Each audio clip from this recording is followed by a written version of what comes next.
Boa noite. Amém. Que a graça e a paz do Senhor esteja com todos. Amém. Muito bom estarmos na casa do Senhor, louvando o seu bendito nome de forma tão maravilhosa como fizemos agora. Tenho certeza que o Senhor está no nosso meio. Eu queria te convidar a abrir o texto que está no livro de Atos, capítulo de número 3. A gente vai ler a partir do verso 11. Atos 3, 11. Isso. O título da mensagem de hoje é Viver e Morrer por causa do nome. É isso que vamos pensar em alguns minutos. A gente vai ler até o finalzinho do capítulo, é pouca coisa. Do 11 ao 26. Diz assim: apegando-se o mendigo a Pedro e João. A gente espera. Ajuda ele ali, André. Andrezão vai te ajudar ali. Ajuda o jovem aqui.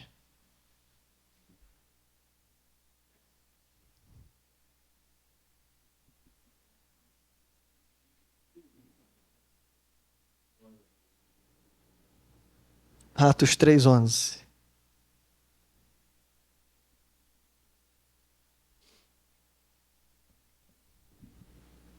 Isso, vamos à leitura. Apegando-se o mendigo a Pedro e João, todo o povo ficou maravilhado e correu até eles, ao lugar chamado Pórtico de Salomão. Vendo isso, Pedro lhes disse: Israelitas, por que isto os surpreende? Por que vocês estão olhando para nós como se tivéssemos feito esse homem andar por nosso próprio poder ou piedade? O Deus de Abraão, de Isaque e de Jacó, o Deus dos nossos antepassados, glorificou seu servo Jesus, a quem vocês entregaram para ser morto e negaram perante Pilatos. Embora ele tivesse decidido soltá-lo, vocês negaram publicamente o santo e justo. Pediram que lhes fosse libertado um assassino. Vocês mataram o autor da vida, mas Deus o ressuscitou dos mortos. E nós somos testemunhas disso. Pela fé no nome de Jesus, o nome curou este homem que vocês veem e conhecem. A fé que vem por meio dele lhe deu esta saúde perfeita, como todos podem ver. Agora, irmãos, eu sei que vocês agiram por ignorância, bem como seus líderes, mas foi assim que Deus cumpriu o que tinha predito por todos os profetas, dizendo que o seu Cristo haveria de sofrer. Arrependam-se, pois, e voltem-se para o Senhor, para que seus pecados sejam cancelados, para que venham tempos de descanso da parte do Senhor, e Ele mande o Cristo, o qual lhes foi designado, Jesus. É necessário que Ele permaneça no céu até que chegue o tempo em que Deus restaurará todas as coisas, como falou há muito tempo por meio dos seus santos profetas, pois disse Moisés: o Senhor Deus lhes levantará dentre seus irmãos um profeta como eu, ouçam-no em tudo o que ele lhes disser. Quem não ouvir esse profeta será eliminado no meio do povo. De fato, todos os profetas de Samuel em diante, um por um, falaram e predisseram estes dias. E vocês são herdeiros dos profetas e da aliança que Deus fez com os seus antepassados. Ele disse a Abraão: por meio da sua descendência, todos os povos da terra serão abençoados. Tendo Deus ressuscitado seu servo, enviou primeiramente a vocês para abençoá-los, convertendo cada um de vocês das suas maldades. Amém, irmãos? Esse é o nosso texto. Vamos orar mais uma vez ao Senhor. Pai, graças te damos, Senhor, por esse momento especial. Também o momento da tua palavra. E como dissemos aqui, Senhor, o Senhor se faz presente nesse lugar. Por isso somos gratos a ti. Senhor, que o Senhor use o pregador, use a minha boca, o meu coração para falar, mas usa também, Senhor, os ouvidos dos meus irmãos para ouvir. Abre, Senhor, olhos, ouvidos e corações nessa noite, que a tua igreja seja edificada e teu nome glorificado. Em nome de Jesus oramos. Amém. Graças a Deus. Bom, irmãos, nós estamos entrando numa nova sessão do livro de Atos. Na verdade, a gente entrou no início do capítulo 3. Eu disse que o livro de Atos, ele abre como a gente esperava que ele fizesse. Atos é a continuação do ministério de Jesus por meio da igreja.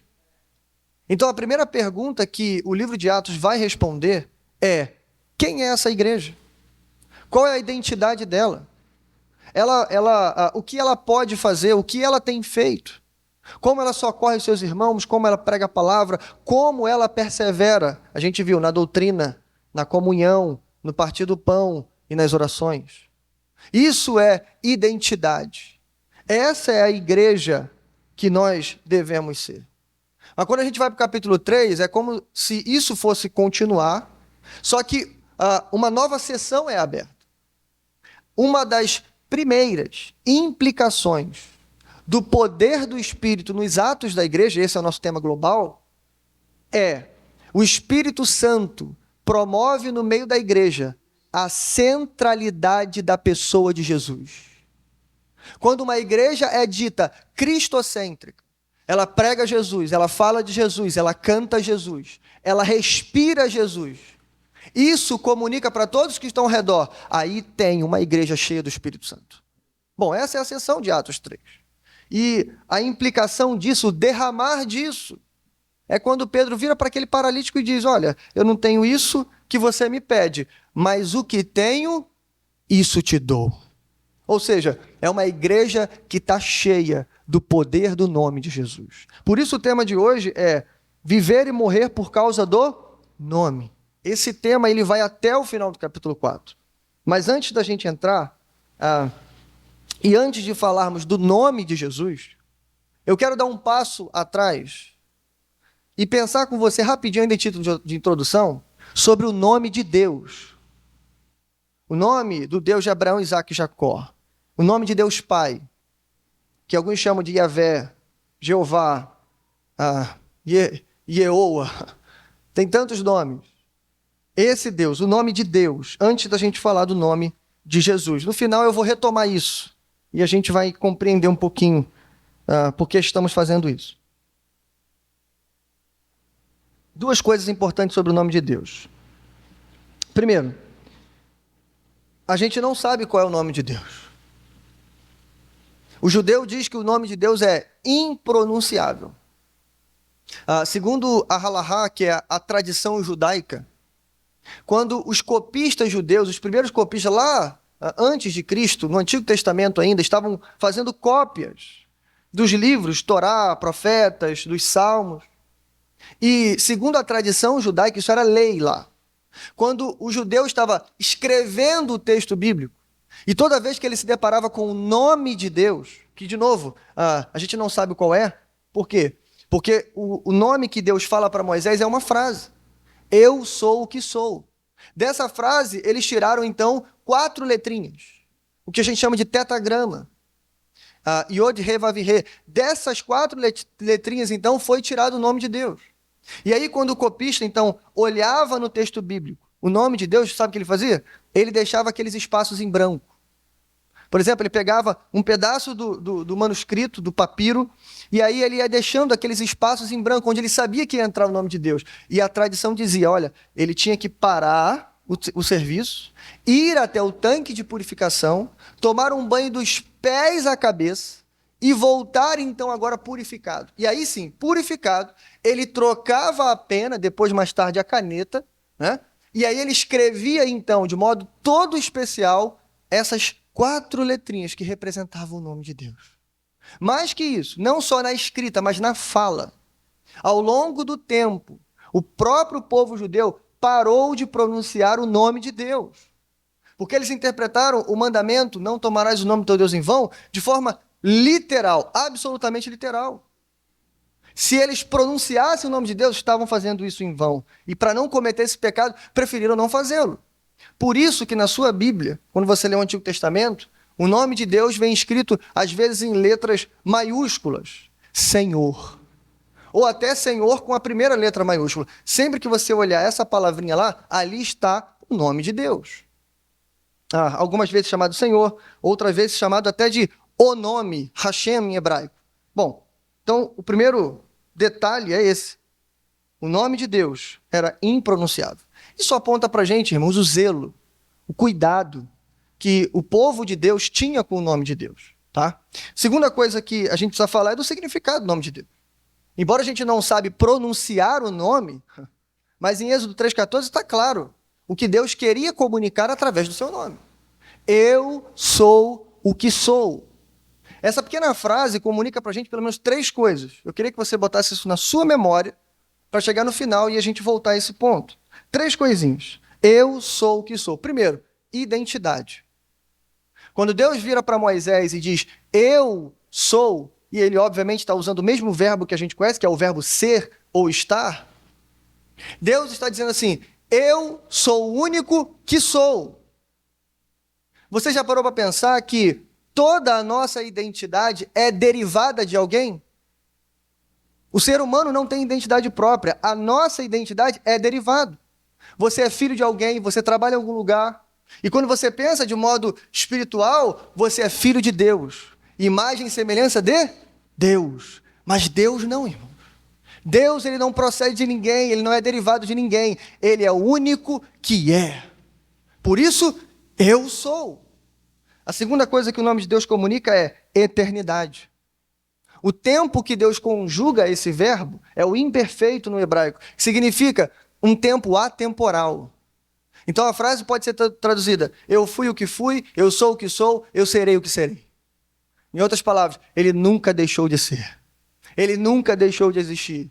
Em todo o tempo e antes do tempo, ele sempre e sempre será. Esse é o nosso Deus. A terceira e última coisa que a frase comunica é presença. Que assim como no português o verbo é ser ou estar.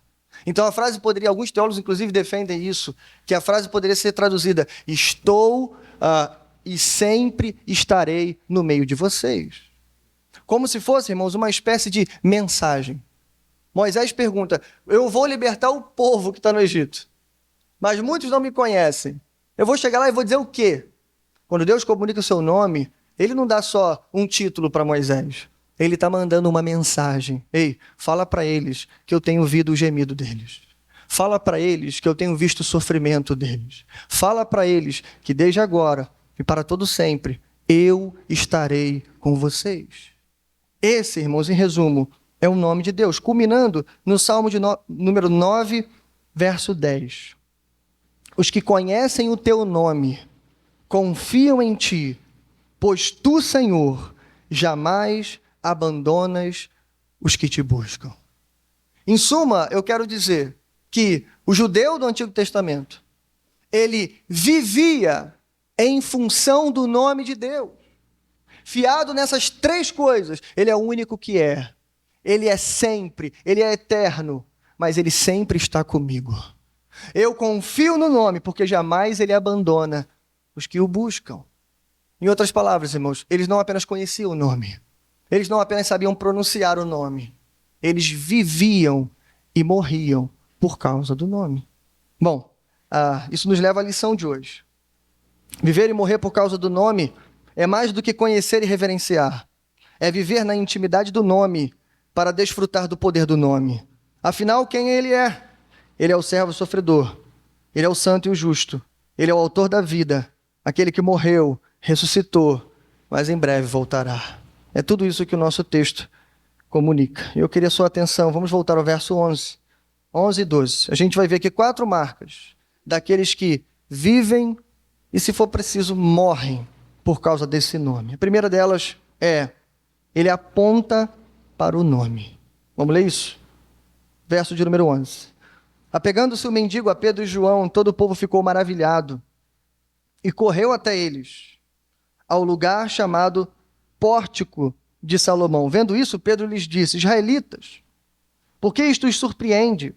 Por que vocês estão olhando para nós, como se tivéssemos feito esse homem andar por nosso próprio poder ou piedade? Aqui, irmãos, a gente lembra o que foi pregado semana passada. Aquele milagre extraordinário na porta do templo. Em resumo, só basta dizer uma coisa. Era um homem paralítico, deitado e sendo levado para o mesmo lugar há mais de 40 anos. Paralisado não só das pernas, não só na sua condição física, mas também na sua condição espiritual. Mas depois que Pedro entrega o nome de Jesus, poderoso, aquele homem se levanta. E não se levanta só daquela condição, ele se levanta para uma nova vida. Aquele que estava paralisado do lado de fora, agora ele pode entrar na casa de Deus. Ele estava fora, agora ele está dentro. Esse foi um milagre extraordinário. O texto diz que esse homem se apega aos apóstolos. Ele está ali correndo, andando, glorificando o nome do Senhor e está perto deles.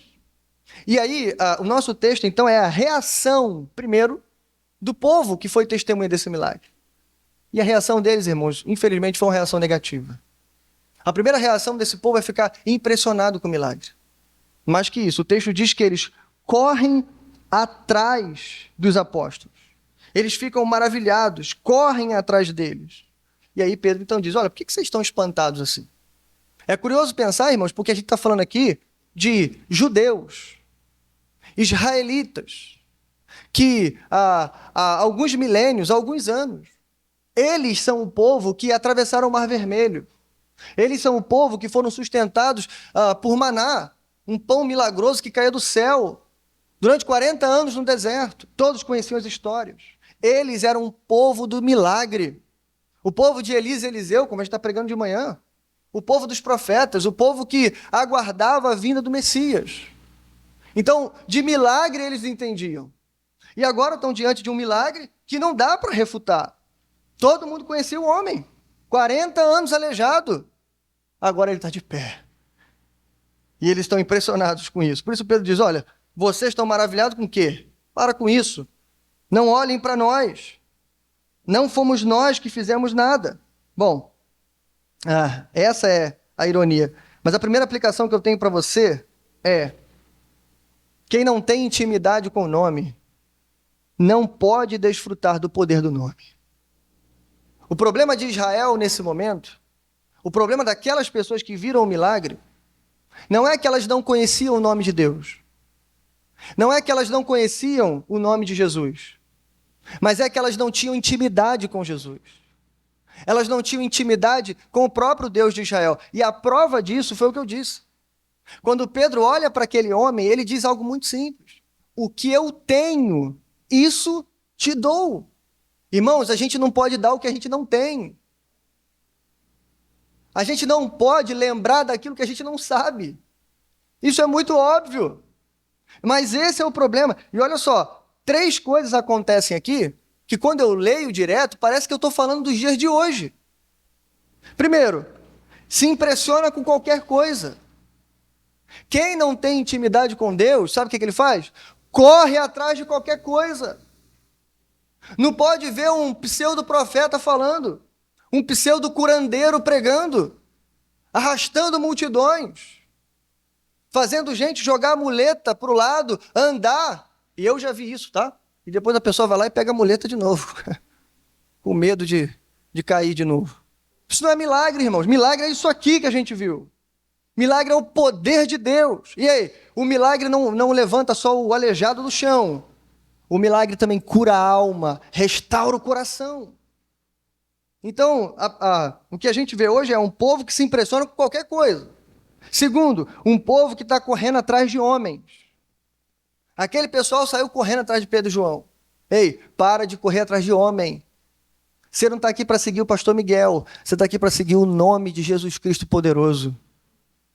Terceiro, eles estão olhando para o poder e piedade pessoal de Pedro e João. É o que Pedro diz, ei, para de olhar para a gente. Vocês estão achando o quê? Que foi meu poder e minha piedade que fez isso? Não. Tudo bem, eles estão indo no templo para orar. Eles são homens de oração. São homens de poder. Mas, ei, todo poder que emana de nós, ele provém dos céus, ele vem de Deus.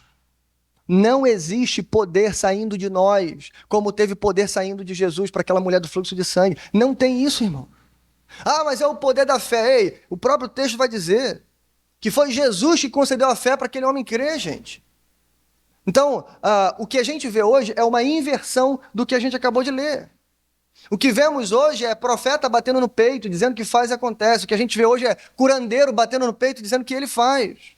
Venham, porque hoje vai ter cura. Venham, porque hoje vai ter milagre. Não, irmãos. Jesus cura. Milagres acontecem. Nós somos testemunhas disso, pelo menos eu sou. Ele tem poder e ele age. E a gente vai ver ainda nesse texto. Ele é o mesmo ontem, hoje e será para sempre. Mas ei, não é por causa do meu poder e nem por causa da minha piedade. É por causa do poder que há no nome de Jesus. E aí, irmãos, a gente aprende aqui a primeira coisa que eu disse. A primeira marca de quem vive e morre pelo nome, sabe qual é? É que ele aprende a esquecer o seu próprio nome. Isso aqui é especial, irmãos. Isso aqui é maravilhoso. Porque quem nos ensinou isso aqui, primeiro, foi João Batista, o maior dos homens nascido de mulher, o último de uma geração de homens extraordinários, de profetas. Ele disse assim, olha, que eu diminua para que tu cresças. Eu não sou digno nem de desatar as sandálias dos teus pés. Ele era um homem grande, um homem que tinha muitos seguidores, mas quando Jesus apontou lá em cima do monte para descer para o Rio Jordão, ele disse assim, eu não posso batizar a ti, eu careço de ser batizado por ti, irmão. Ele era mais velho que Jesus, ele era da família de Jesus, ele tinha autoridade legal sobre Jesus, mas ele sabia que Jesus tinha autoridade espiritual sobre ele. Ele nos ensinou isso, e Pedro está ensinando isso para a gente de novo. Em outras palavras, irmãos, quem vive pelo nome, quem tem intimidade com Jesus, irmãos, é humilde de coração. Ele não pode se gloriar por aquilo que ele sabe, muito menos por aquilo que ele faz. Se há frutos no seu ministério, na sua vida, ei, saiba, tudo isso provém do teu Deus. Não há nada que a gente possa fazer. Não tem como a gente mover céus, mover montanhas. É tudo ele, do início ao fim. Glória seja dada ao nome de Deus. Então, irmãos, fica aqui a dica. Se você quer experimentar o poder do nome, então esqueça do seu nome. Que ele cresça e eu diminua. Bom, seguindo. Segunda grande marca que o nosso texto apresenta é essa pessoa conhece o nome. Veja, versos 13 ao 16. Eu vou ler só o 13. O Deus de Abraão, Isaque e Jacó, o Deus dos nossos antepassados, glorificou o seu servo Jesus, a quem vocês entregaram para ser morto e negaram perante Pilatos, embora ele tivesse decidido soltá-lo. Bom, aqui Pedro realmente começa a pregação. Pedro vai fazer, irmãos, uma pregação muito curta até o verso 26. No próximo capítulo, o texto vai começar dizendo os frutos dessa pequena pregação. Talvez isso aqui não tenha durado 15 minutos. Mas Pedro, com profundidade e fiado no poder do nome de Jesus, ele vai ganhar, naquele momento, 5.000 almas. 5.000 santos serão acrescentados à igreja do Senhor. Isso é extraordinário, irmãos. Bom, mas como é que foi essa pregação? O que ele vai dizer? Antes da gente falar, eu só quero te lembrar uma coisa. Quem é o público dessa pregação? Eu não sei se você lembra disso, mas o público dessa pregação está indo ao templo. O público dessa pregação, talvez na porta do templo ou no átrio já interior, mas o ponto é, eles são judeus. E são judeus que, nesse mesmo ano, muitos deles conheceram Jesus, viram Jesus, e no final fizeram coro para crucificar e soltar Barrabás. Irmãos, eu quero começar dizendo que não existe e talvez nunca existirá, preste atenção no que eu vou dizer, nunca existirá um público tão difícil quanto esse que está aqui em Atos 3 para se pregar. Você, preste atenção nisso, o público que matou Jesus, imagine o que eu diria para eles, se dependesse de mim alguma coisa. A vontade que dá é dizer, olha, vocês mataram ele. Que vocês sejam amaldiçoados, algo do tipo. Mas não é isso que Pedro vai fazer. Pedro vai deixar isso claro. Mas vamos ver como é que ele faz. Primeiro, segundo, ele conhece o nome. Pedro vai nos dar aqui, irmãos, 2 tesouros para a gente. 2 coisas muito importantes. Primeiro, uma série de ironias. que vão mostrar, não de modo engraçado, mas de um modo que causa nó na garganta. Pedro vai deixar claro quem é esse público, o que eles fizeram. E depois Pedro vai dizer, falando o que eles fizeram, Pedro vai dizer com quem eles fizeram. Pedro vai lembrar para a gente quem é esse nome. O que eles fizeram, com quem eles fizeram. Primeiro, a ironia de rejeitar quem eles sempre esperaram. Primeira coisa que ele diz é, vocês rejeitaram aquele que Deus glorificou. Pedro faz uma conexão, irmãos, com a Bíblia inteira aqui. Pedro está dizendo, olha só, esse Jesus, ele foi glorificado, aprovado pelo mesmo Deus que vocês serviram. O Deus dos pais, Abraão, Isaac e Jacó. É isso que ele está dizendo. Se você serve a Deus, você não pode rejeitar Jesus. Mais ainda, esse mesmo Deus glorificou Jesus. E Pedro se lembra, irmãos, ele estava lá. Ele estava presente. Lembra? Nessa cena que contei, Jesus descendo a montanha, João Batista batizando junto com os seus discípulos, Pedro estava presente junto com seu irmão. E eles viram, irmãos, aquela cena extraordinária. O Espírito descendo como pomba e uma voz ressoando nos céus. Esse é meu Filho amado, em quem me comprazo. Pedro também estava no Monte da Transfiguração. Pedro viu Deus mandar 2 profetas para consolar e confortar o coração de Jesus, que estava prestes a ir para a via dolorosa. Pedro viu o poder de Deus brilhando na face de Cristo, o rosto transfigurado. Pedro sabia que ele era o santo Filho de Deus. E Pedro está dizendo aí, primeiro, esse aí foi aprovado por Deus. Deus glorificou aquele que vocês rejeitaram. Segundo, vocês quiseram matar aquele que até o ímpio queria soltar. Pedro vai enfatizar o pecado desses homens para depois mostrar a esperança.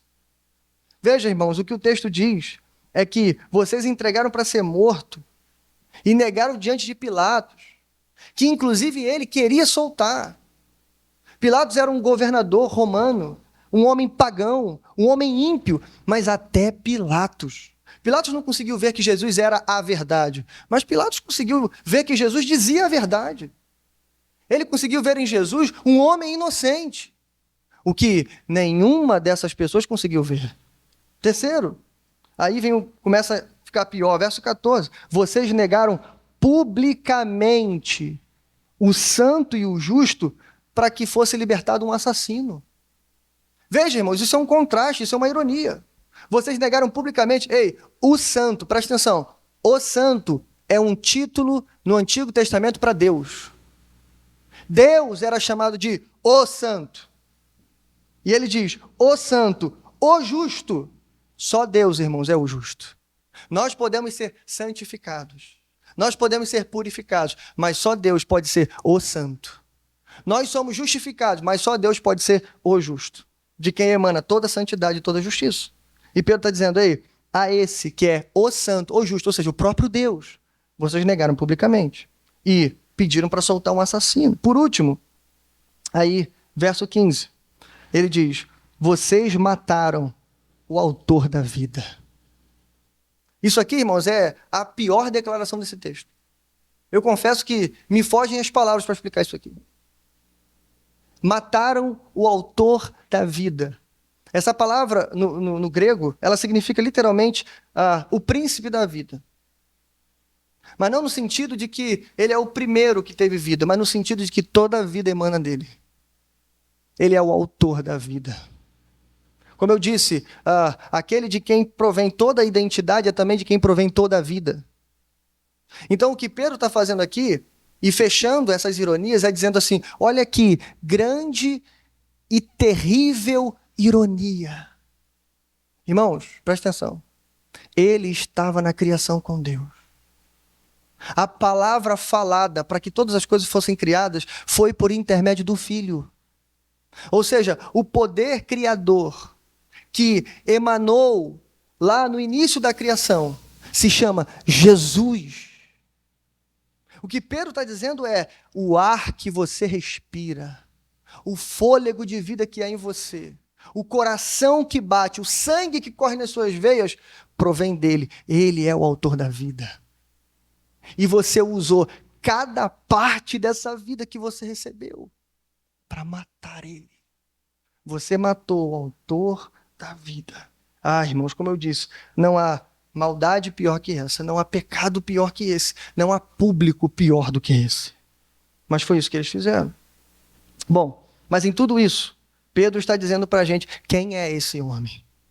Quem é esse nome? E em resumo, Pedro disse para a gente, primeiro, ele é o servo sofredor. Pedro começa dizendo que Deus glorificou o seu servo. Pedro está lembrando das profecias de Isaías a partir do capítulo 52. Pedro está dizendo, ei, ele foi prometido. Ele é o servo de Deus, aquele que viria, mas que viria por meio do sofrimento. Ele também é o santo e o justo. Eu já disse, isso é a mesma coisa que dizer, ele é Deus. Mas ele também é o autor da vida. E ele termina no verso de número 16 dizendo, irmãos, então, ele é Jesus. Ele diz, pela fé no nome de Jesus, o nome curou este homem que vocês veem e conhecem. A fé que vem por meio dele lhe deu esta saúde perfeita, como todos podem ver. Em suma, Pedro está dizendo, ei, ele é Jesus. Mas ele curou, não eu. Mas a fé que foi suficiente para curar aquele homem, a fé do homem, a nossa fé, provém de Jesus. Lembra? É tudo dele, é tudo para ele, é tudo por causa dele. Bom, é isso. É isso que Pedro está nos ensinando aqui. Em segundo lugar, irmãos, aquele que vive pelo nome precisa conhecer o nome. Eu disse, Pedro ofereceu aquilo que ele tinha. Pedro estava cheio dele. Pedro tinha capacidade de pregar aqui horas e falar sobre Jesus. Pedro conhecia o nome de Jesus. Eu só tenho um conselho para dar aqui, para a gente avançar, que é, eu vejo muita gente preocupada na hora de pregar o evangelho. Eu vejo muita gente desajeitada na hora de pregar o evangelho. Isso tem muito a ver com personalidade, com timidez, com dificuldade de falar em público. Sim, irmãos, eu concordo com tudo isso. Às vezes até a ansiedade atrapalha um pouco. Mas eu queria pensar com você que dificilmente a gente não tem dificuldade de falar da nossa história. Já parou para pensar isso? A gente não tem. Eu lembrei de um conselho que ouvi numa aula de comunicação cristã, e eu escrevi ele aqui, que é: o orador mais preparado não é aquele que domina o assunto, mas aquele que se torna o assunto. O objetivo da aula era justamente dizer que quando você conta a sua história, você não gagueja. Quando você conta o seu testemunho, você não precisa dar rodeios. Você não só domina o assunto, você viveu o assunto. Então, quando você começa a contar, por exemplo, que você estava no hospital e foi curado, você não vai precisar pensar muito, você simplesmente vai falar. Irmãos, eu estava lá tantos dias com essa doença, com muitas dificuldades, Deus me visitou ali, mandou alguém, orou, eu fui curado. Essa é a história. E aí eu volto, por que nós ainda temos dificuldades de pregar o evangelho? Porque talvez o evangelho seja a história de outra pessoa e não a sua história. A gente só pode dar o que a gente tem, irmãos. Quem vive pelo evangelho, quem tem intimidade com esse nome, quem lembra o que Deus fez na sua vida. Você era de uma maneira, agora você não é mais. Se você não sabe o que falar, comece falando isso. Meu irmão, eu não sei explicar muito, mas eu posso garantir para você, Jesus é real. Uma vez me perguntaram isso, por que você crê num Jesus que morreu há 2000 anos atrás? Sabe por quê? Porque, veja, passou tanto tempo, mas eu sinto a presença dele aqui do jeito que eu estou vendo você. Eu sei que ele vive. Entende, irmãos? Eu não sei muito, mas eu sei dizer isso, porque essa é a minha história. E quando eu falo da minha história, eu não gaguejo, eu não fico com medo. Bom, seguindo. Terceira característica, ele oferece o nome. Olha isso, irmão, isso aqui é extraordinário. Verso 17. Agora, irmãos, eu sei que vocês agiram por ignorância, bem como seus líderes. Mas foi assim que Deus cumpriu o que tinha predito por todos os profetas, dizendo que o seu Cristo haveria de sofrer. Aí aqui vem, irmãos, a coisa mais extraordinária que a gente já leu nesse texto. Isso aqui é extraordinário. Arrependam-se. Isso aqui é extraordinário, irmãos. Olha para mim. Arrependam-se. Vamos lembrar, irmãos, foram eles que mataram Jesus. Eles negaram publicamente o santo e o justo. Não tinha com que acusar, irmão. Diz, a gente pregou os tribunais de Jesus, todos eles foram ilegais. Se levarmos a lei como ponto de partida. Eles tiveram que arrumar falsas testemunhas. Jesus era inocente. Eles trocaram o nosso Cristo pelo assassino. E a coisa mais extraordinária desse texto, irmão, é que Pedro vira para esse público e diz: arrependam-se. Ei, tem salvação para vocês também. Vocês fizeram tudo isso e foi a pior coisa que alguém vai fazer na história da humanidade. Deixa-me pontuar isso. O que eles fizeram foi a pior coisa que alguém vai fazer na história da humanidade. Pastor, como é que você sabe? Porque todo o mal que já foi feito na história, e olha que a gente fez muito mal, irmãos. Genocídios, mortes, torturas, campos de concentração, etc, etc, etc.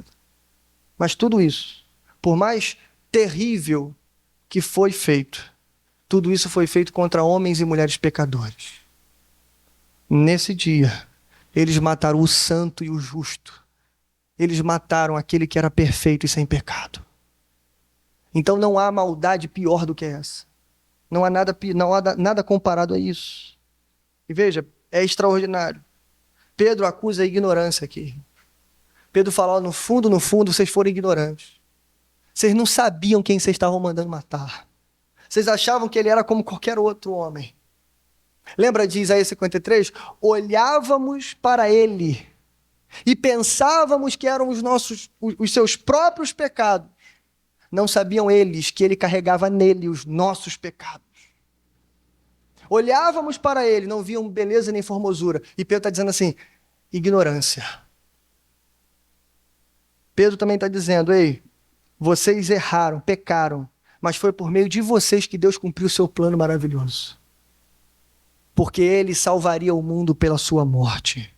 Ele seria o sacrifício perfeito e substitutivo. Ele aplacaria a ira do Pai, expiaria os seus pecados e justificaria você por inteiro. Mas Pedro termina dizendo: ele ainda pode cancelar todos os seus pecados. Olha, irmãos, arrependam-se, voltem-se para Deus, para que seus pecados sejam cancelados. Para fechar esse ponto, eu tenho que te explicar essa palavra, cancelados. Essa palavra no grego se chama exaleifo. Aleifo é uma palavra usada no Antigo Testamento e você vai lembrar da cena. Lembra quando iam ungir um rei, um profeta ou um sacerdote? Eles não derramavam o óleo apenas numa parte do corpo, não era assim. Aleifo é a palavra que a gente usa para lambuzar. Em outras palavras, a pessoa tinha o óleo derramado da cabeça até a planta dos pés. É isso que significa essa palavra. Agora, exaleifo é a negação disso, ou seja, o contrário disso. Exaleifo significa retirar a sujeira. Exaleifo significa remover tudo aquilo que te lambuzou. O que Pedro está dizendo, irmãos, com essa imagem é: o pecado de vocês é muito grande. Comparado ao óleo, é como se o pecado de vocês tivesse sujado da cabeça até a planta dos pés.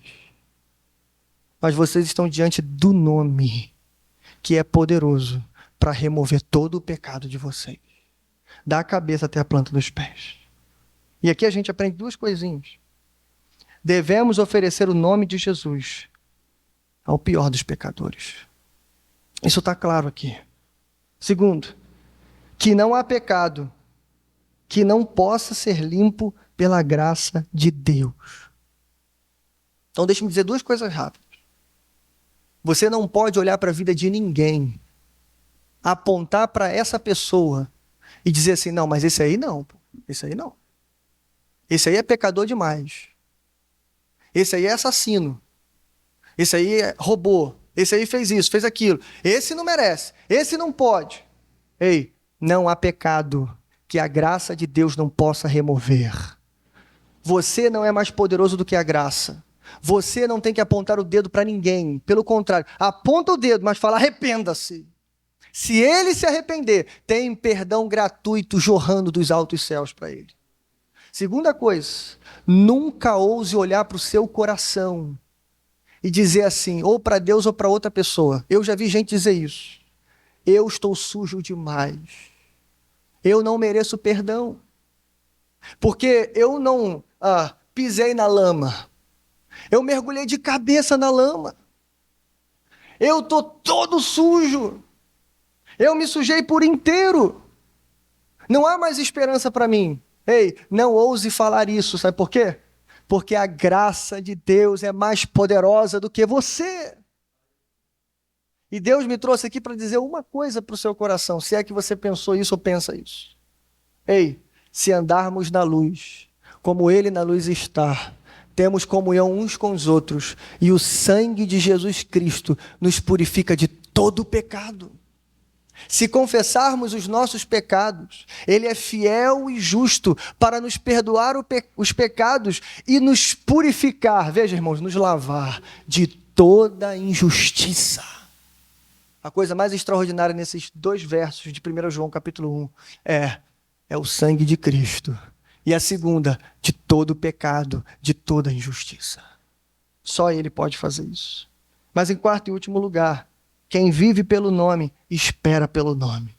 Pedro vai terminar esse sermão de uma forma extraordinária. Ele olhou para o passado e viu os profetas falando, apontando para esse nome.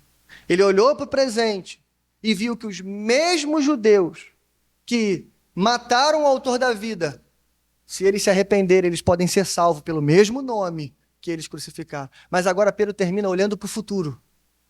Olhando ainda e vendo que, a história não acabou. Na verdade, está longe de acabar. Ainda tem muita coisa importante para acontecer. E vocês precisam entrar nessa história. É isso que Pedro vai fazer agora no final. Né? Em outras palavras, ele vai dizer, devemos esperar pelo nome. Pelo menos por 4 motivos. Primeiro, verso 20. Para que venham tempos de descanso da parte do Senhor. Ele acabou de dizer, arrependam-se. Convertam-se, voltem-se para Deus. E ele completa, para que venham tempos de descanso da parte do Senhor. A palavra aqui pode ser traduzida como tempo de refrigério. Os teólogos entendem, irmãos, que esse tempo de refrigério, tempo de descanso, fala sobre aquele sabate que viveremos no estado eterno, onde todas as profecias do Antigo Testamento apontam para ele. Períodos de paz, onde não haveria mais inimigos, onde ninguém entraria em guerra contra o seu povo, onde o seu povo espalhado seria reunido, onde as colheitas seriam abundantes, onde não faltaria comida, não faltaria bebida, haveria paz e alegria para todo sempre. Como o próprio Pedro vai dizer, novos céus e nova terra, onde habita a justiça. Mas a gente entende que, porque esse tempo de descanso está logo depois do arrependimento, irmãos, por que esperar tanto para viver ele? A gente entende, irmãos, que tempos de refrigério já são experimentados aqui na terra. Logo que você esquece o seu nome, a partir do momento que você se arrepende dos seus pecados, naquele momento você já começa a experimentar tempos de refrigério.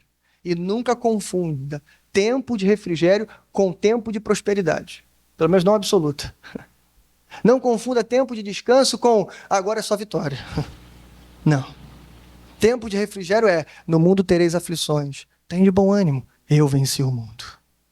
Tempo de refrigério os que confiam no teu nome sabem que o Senhor jamais os abandonará.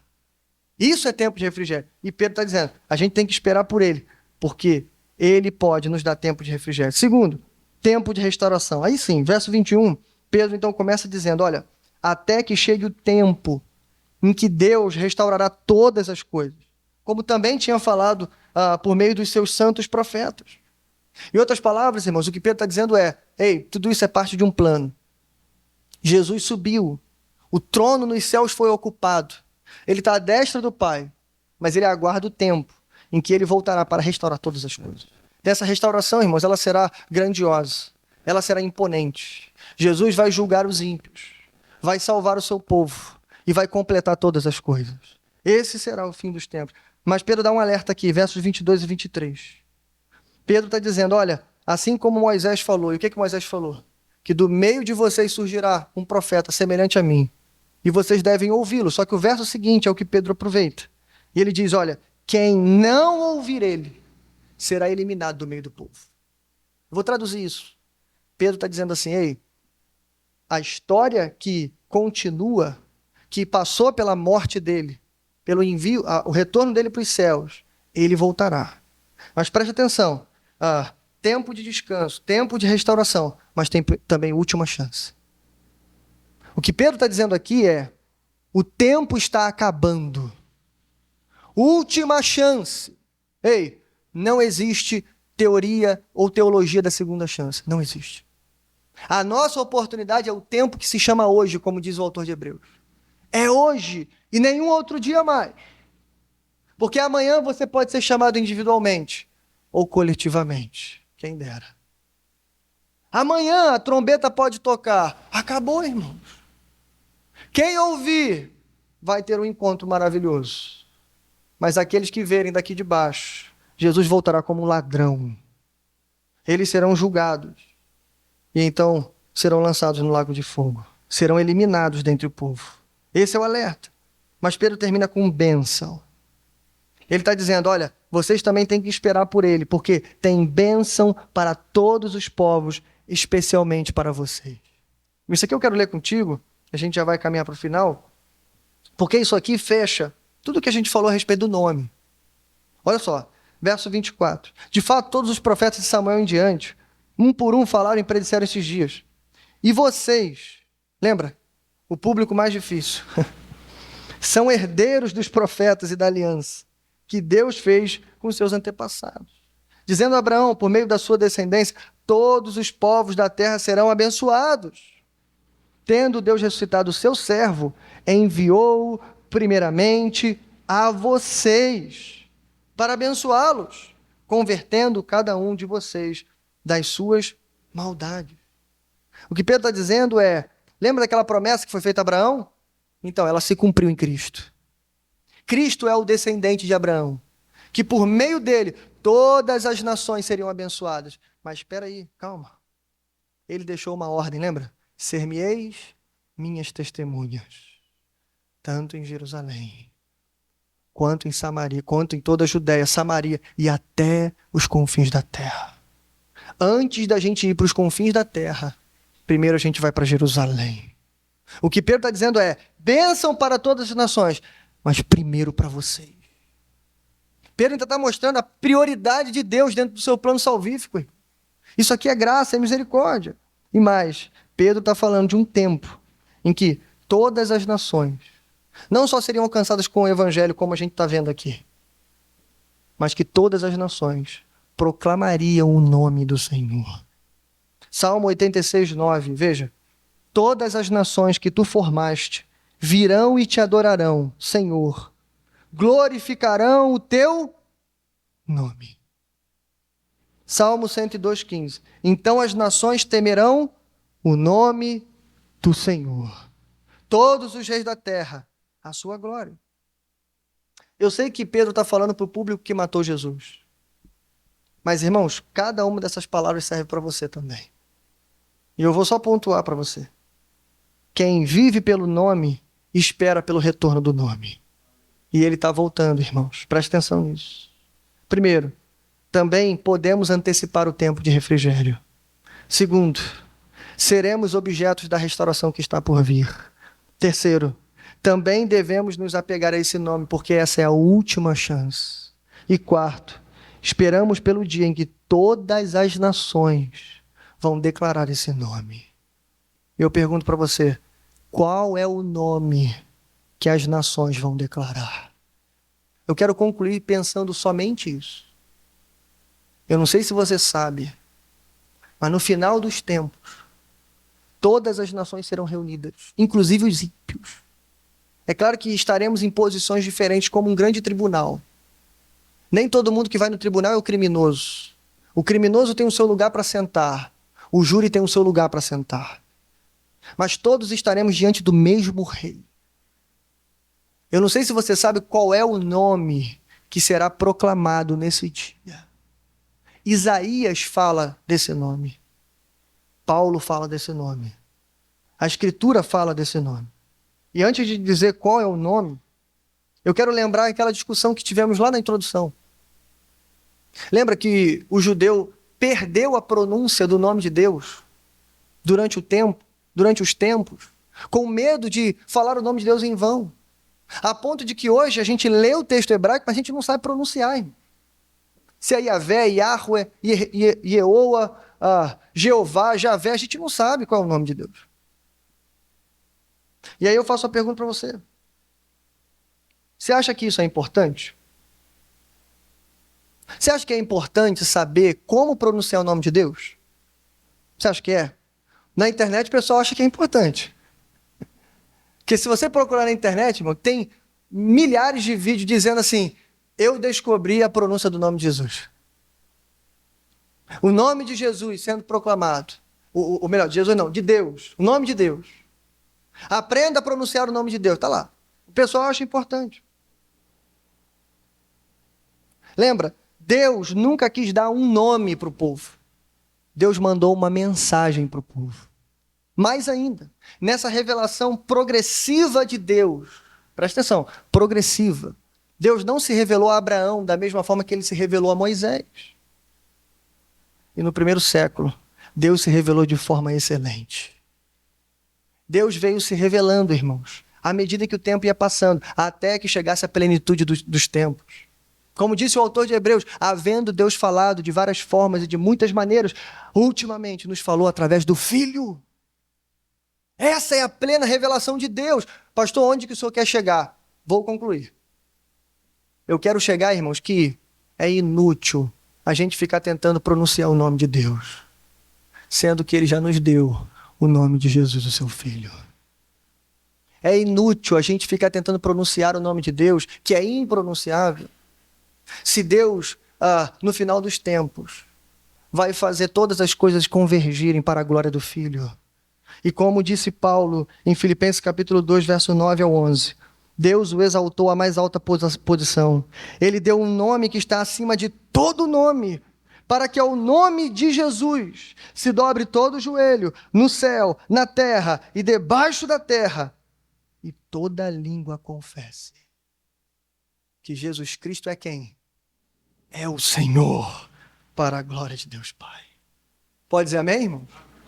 Esse é o nome bendito. Esse é o nome maravilhoso.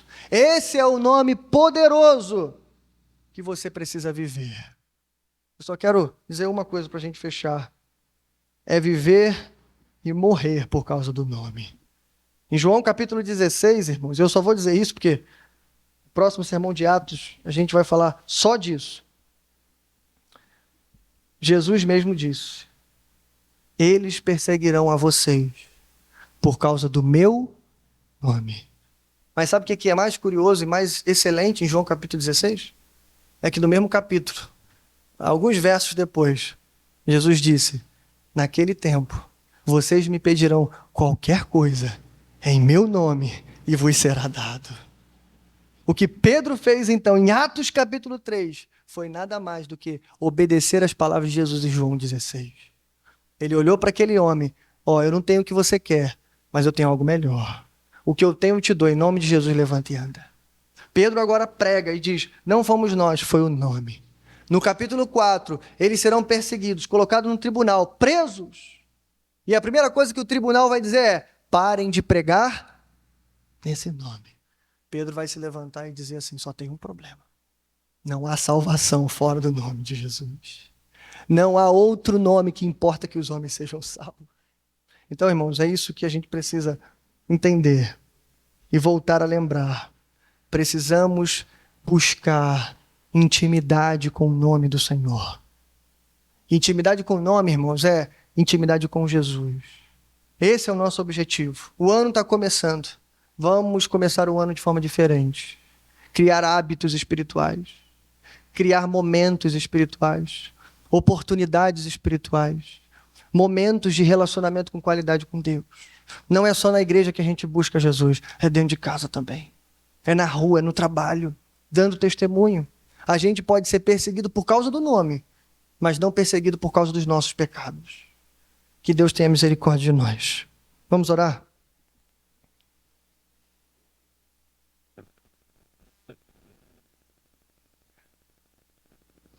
Oremos. Pai nosso que estás no céu, bendito e santificado é o teu nome, Senhor. Obrigado, Senhor, pela tua palavra que foi pregada aqui. Coloca, Senhor, essa mensagem em nossos corações. Precisamos, Senhor, a cada dia matar o nosso eu, esquecer dos nossos nomes.